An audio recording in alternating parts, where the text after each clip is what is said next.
Aniket here. So I'll start with the presentation. So I was enrolled in the elective courses. The elective courses I took was the special topics in AI, specifically trust and trustless systems, and the second one was in special topics in IT management, cybercrime. Give you detailed information on what did I learn in the trust and trustless systems.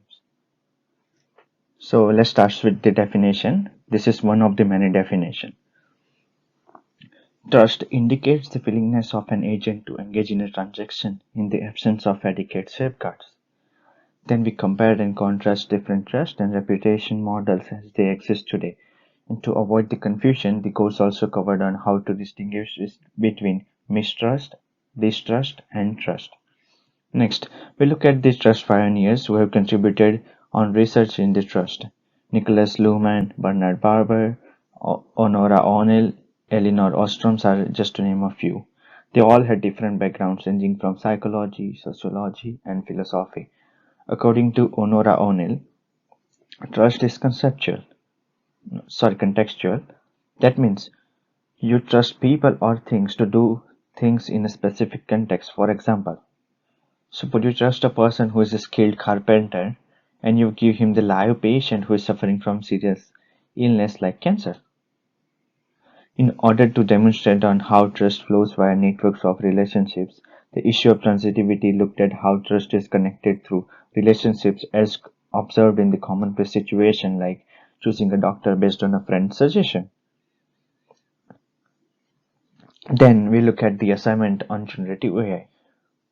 A type of AI that can produce several types of content including text, photo, audio, and video is known as generative AI. Generative AI models learn the structures and patterns of the training data they get and they produce new data with comparable properties. Self-supervised or unsupervised learning models are used by generative AI for the training. Then we looked at the use cases of generative AI for language, visuals, audio, and synthetic data. Lastly, as generative AI is new and mostly unregulated, it has a lot of potential for abuse. Inaccuracy, bias, cybersecurity and data privacy, and transparency, and so on are some of the concerns related to generative AI. Next, the course activities that provided possibilities for students to understand concepts and deepen their comprehension while being interactive and instructive. One of the activities that I liked was the prisoner's dilemma. The activity explored the conflict between the trust and self-interest in interpersonal relationships. It demonstrated the difficulties with trust when people are forced to decide between cooperation and betrayal. Then for the group presentation, uh, we were given the topics on the reputation systems and recommendations. So reputation systems have been extensively explored in various disciplines and application areas. A problem in this context is that computational engines applied by the most reputation systems are available to design from scratch and they rarely consider well-established concepts and achievements made by the others. So in this paper, the authors have proposed a framework to foster reuse in respect of trust and reputation systems, by providing hierarchical component taxonomy of computation engines for the design of new reputation system. The study concludes The study's conclusion for the project report contains a thorough process for identifying social media spreaders and underlines the significance of trust in transmission of incorrect information. So, the inductive representational learning graph neural networks identify people who spread misleading information by analyzing the interpersonal trust-based traits in their behavior. The technique evaluates user behavior and network design to identify trustworthy information spreaders. According to the study, as we all know that how much important the pre-processing is, so the bot screening is recommended for optimum effectiveness since trust-based signals that are based on human behavior are more reliable. Also, trust influences how social media content is consumed, and to combat this deception, one must identify the trustworthy and is able should be able to distinguish between the dishonest and the honest source of information.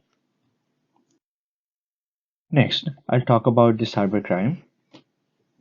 Cybercrime can be defined as any crime where a cyber element, that is, the internet and information technology such as computers, tablets, or smartphones, has a substantial role in the commission of criminal offense. For example, unauthorized access to systems, denial of service attacks to disturb online services, online scams and frauds such as phishing and identity theft, etc. Criminal law, in widest sense, includes substantial criminal law, the operation of penal instructions, criminal procedure and evidence, and the police investigations. More precisely, the term refers to the substantial criminal law, a body of law that prohibits certain kinds of conduct and imposes sanctions for unlawful behavior. We also went through briefly over PIPEDA and the topics the guest lectures are presented. They gave you an good informative insights. For the group presentation, our group was assigned harms associated with the ransomware and its detection and prevention measures. In this, we covered the two prominent ransomware attacks, WannaCry and Kaseya. First, let's talk about WannaCry. WannaCry, a type of crypto ransomware, was a form of malicious attack that targeted around 300,000 computer systems all over the world, with over 150 countries reporting affected cases. WannaCry attackers still remain unknown, and Marcus Hutchins rose as a hero who discovered the kill switch to prevent further damage to attack. Next, we'll talk about Kaseya. Up to 2,000 international enterprises are thought to have been impacted by the notorious Russian-linked ransomware group REvils attack on a US-based software company Kaseya that was in July 21.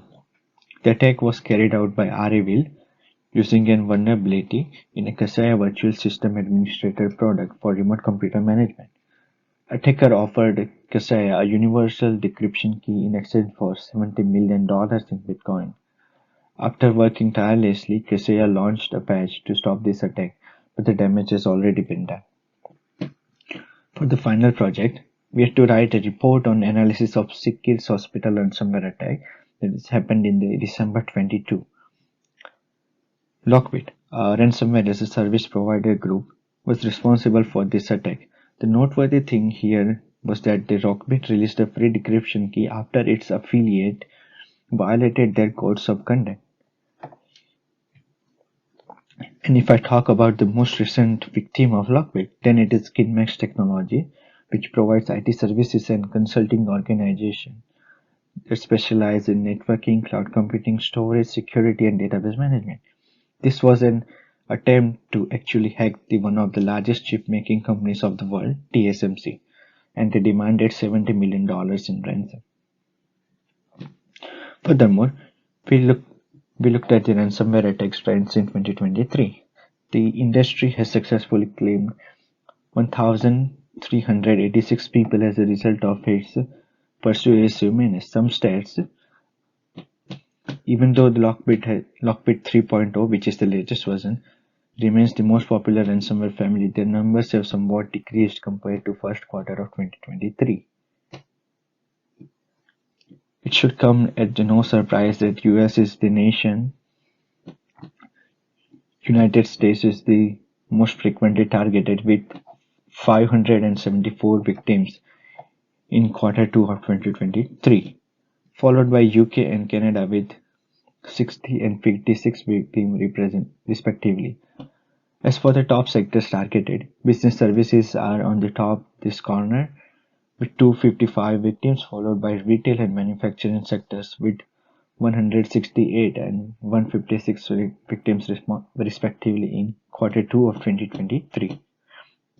Additionally, the target of small and mid-sized business has been a recurring theme in all of our quarterly ransomware reports for 2022 and the upcoming year in 2023, largely because these businesses have fewer IT security resources to respond to cyber attacks.